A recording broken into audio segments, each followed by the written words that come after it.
Hello दोस्तों, आज हम बात करेंगे EGL यानी इफेक्टिव ग्लाइसेमिक लोड। अलग अलग तरह की मिठाइयाँ और डेजर्ट्स का कितना है, इस पर हम बात करेंगे। एक टिपिकल सर्विंग साइज के हिसाब से अलग अलग तरह की मिठाइयों से कितना शुगर वैल्यूज बढ़ सकता है, ये जानने और समझने में मदद करेगा।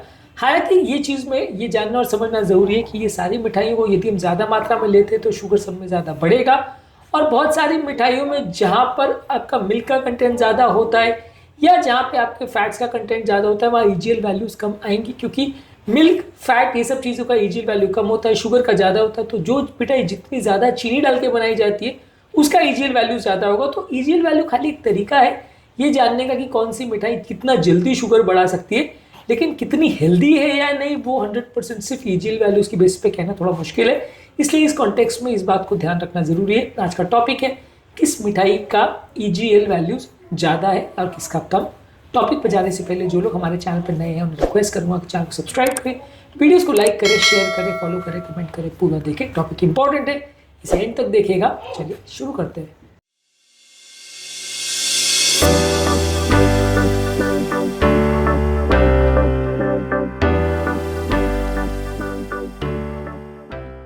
सबसे पहले कॉमन इंडियन मिठाइयों पर बात करते हैं। हर सर्विंग को हम 50 ग्राम मान के चलते हैं। यदि कोई चीज़ को आप ज़्यादा खाते हो तो आपका शुगर का लोड टोटल बढ़ सकता है। गुलाब जामुन यदि 2 पीस लेते हैं तो ग्लाइसेमिक इंडेक्स 64 है, EGL वैल्यूज 19 है, ज़्यादा है। माना जाता है कि EGL वैल्यू किसी चीज़ का अगर 10 से कम है तो वो अच्छा माना जाएगा, 10 से 20 है तो मॉडरेट माना जाएगा, और 20 से ज़्यादा तो ज़्यादा खराब माना जाएगा। जलेबी का सबसे ज़्यादा होता है EGL वैल्यूज, उसका ग्लाइसेमिक इंडेक्स 80 है और उसका EGL वैल्यू 36 है। मिठाइयों में सबसे ज़्यादा खराब EGL वैल्यू जलेबी का है, तो आप मान के चलिए कि डायबिटिक पेशेंट के लिए बाकी किसी भी और मिठाई के कंपैरिजन में 2 पीस जलेबी खाना ज़्यादा नुकसानदायक है as compare to 2 gulab jamun खाना या कोई और मिठाई खाना। तो एटलीस्ट इस तरह से हम एक थोड़ा सा अंदाज लगा सकते हैं। हालांकि मैं फिर से कह रहा हूँ कि ये एकमात्र तरीका नहीं है जानने का कि कौन सी चीज़ हेल्दी है कौन सी नहीं, क्योंकि कई और अनहेल्दी चीज़ें खासकर फैट पकी चीज़ों में हो सकता है। इसीलिए EGL वैल्यूज़ की टर्म्स में अगर बात करें तो जलेबी का काफ़ी ज़्यादा है। रसगुल्ला अगर 2 पीस हम देखते हैं तो उसका ग्लाइसेमिक इंडेक्स 69 है और EGL वैल्यूज 14 है, यानी गुलाब जामुन से वो थोड़ा और बेटर है, जलेबी के कंपैरिजन में काफ़ी बेटर है। काजू कतली जो है वो कंपेरेटिवली, क्योंकि काजू से बनाया जाता है और अगर अच्छे प्योर फॉर्म में बनाया है, अडल्ट्रेटेड फॉर्म में नहीं बनाया है, तो ये सबसे बेस्ट मिठाइयों में से एक माना जा सकता है। इसका ग्लाइसेमिक इंडेक्स 60 है और EGL वैल्यूज खाली 6 है, काफ़ी अच्छा है। ऑलमोस्ट फलों और सब्जियों के कंपैरिजन में आ जाता है, तो ये काफ़ी अच्छा माना जाएगा।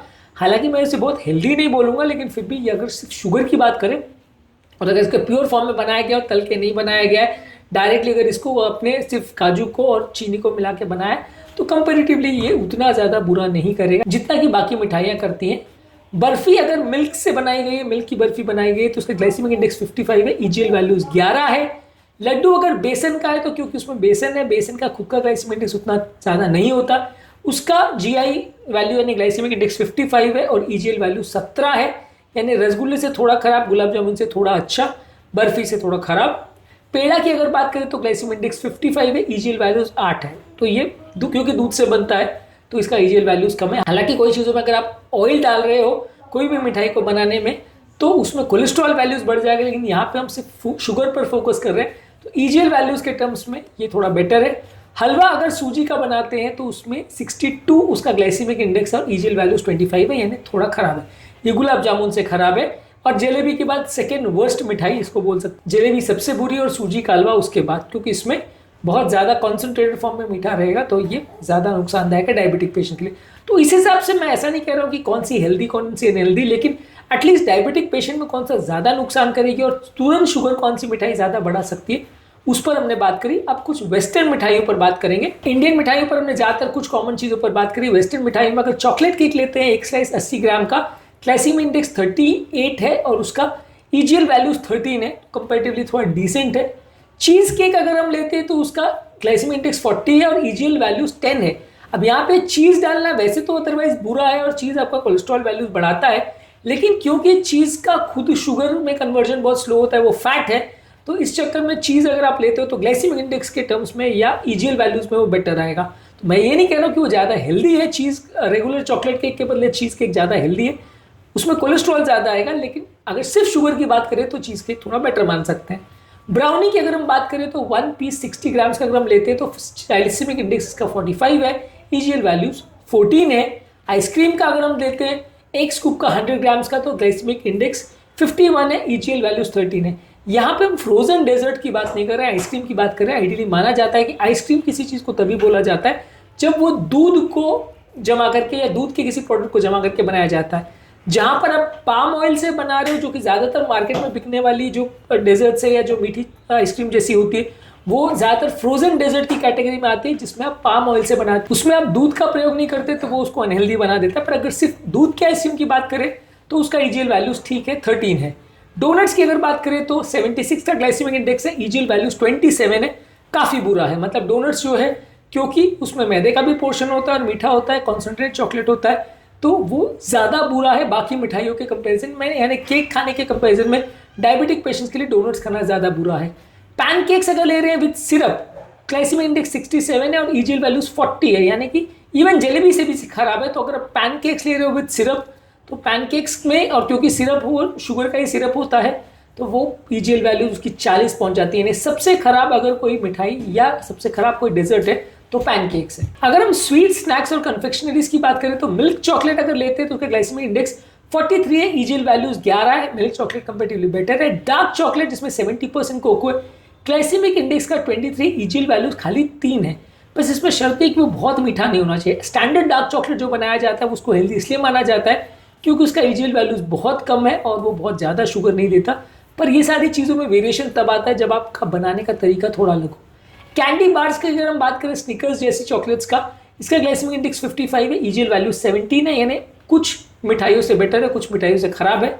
गमी कैंडीज का काफ़ी बुरा है, गमी कैंडीज का ग्लाइसेमिक इंडेक्स 80 है और ईजीएल वैल्यूज 32 है। तो इवन बच्चों को भी अगर आप दे रहे हो तो गमी कैंडीज और पैनकेक्स, ये सारी चीज़ों का ईजीएल वैल्यू ज़्यादा है, उनकी हेल्थ के लिए भी नुकसानदायक है। लीव अलोन डायबिटिक्स किसी भी व्यक्ति की हेल्थ के लिए बुरा है क्योंकि इसके बाद ज़्यादा खाया जाएगा। जिस चीज़ की ईजीएल वैल्यू ज़्यादा है वो चीज़ ज़्यादा खाई जाएगी, ज़्यादा हंगर आपका बढ़ाएगी और ज़्यादा इसको खाने से भूख बढ़ेगा, ज़्यादा वजन बढ़ेगा। तो ईजीएल वैल्यूज एक ये जानने का भी तरीका है कि कौन सी चीज़ें ज़्यादा अनहेल्दी है शुगर के टर्म्स में। हाँ, कई फैट वाली चीज़ें हैं जो दूसरी तरह से अनहेल्दी है, लेकिन वो शुगर स्पाइक उतना ज़्यादा नहीं करेगी। हेल्दियर ऑल्टरनेटिव्स में मीठी चीज़ों पर बात करें तो फ्रूट सैलेड कंपेरेटिवली ये या बेटर है। 150 ग्राम्स का फ्रूट सैलेड का ग्लाइसेमिक इंडेक्स 30 है, ईजीएल वैल्यूज खाली 6 है, काफ़ी बेटर है फ्रूट सैलेड लोगे। चिया पुडिंग अगर लेते हैं तो अनस्वीटेंड वे में अगर लेते हो तो 100 ग्राम की चिया पुडिंग का ग्लाइसेमिक इंडेक्स 20 है, ईजीएल वैल्यूज खाली 3 है, बहुत ही अच्छा है। मतलब चिया पुडिंग आप ले रहे हो तो शुगर के टर्म्स में वो काफ़ी बेटर है। और ग्रीक योगर्ट विथ हनी अगर लेते हैं तो ग्लाइसेमिक इंडेक्स 36 है, ईजीएल वैल्यूज 5 है।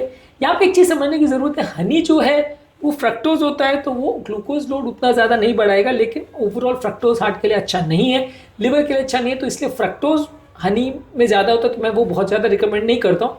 लेकिन अगर हम सिर्फ शुगर की बात करें तो इसको खाने से उतना आपका शुगर वैल्यूज नहीं बढ़ेगा क्योंकि इसका ग्लाइसेमिक इंडेक्स ज़्यादा नहीं फ्रक्टोज होने की वजह से। पर ओवरऑल अगर सिर्फ ईजीएल के टर्म्स में बात करें तो ग्रीक योगर्ट यानी दही और हनी का कॉम्बिनेशन बुरा नहीं है एज ए स्वीट।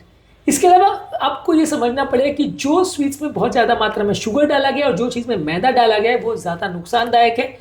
जो वेस्टर्न डेजर्ट्स है जिसमें फ्रॉस्टिंग है, जिसमें सिरप है और जिसमें शुगर कंटेंट बहुत ज़्यादा है, वो ज़्यादा शुगर वैल्यूज रेज करेंगे। जो चीज़ें दूध की बनी हुई है, जो चीज़ें में थोड़ा फैट कंटेंट ज़्यादा है, जो चीज़ों में थोड़ा दही या इस तरह की चीज़ें हैं, वो चीज़ें थोड़ी हेल्दी है। ज़्यादातर चीज़ों में आपको पोर्शन कंट्रोल करने की ज़रूरत है।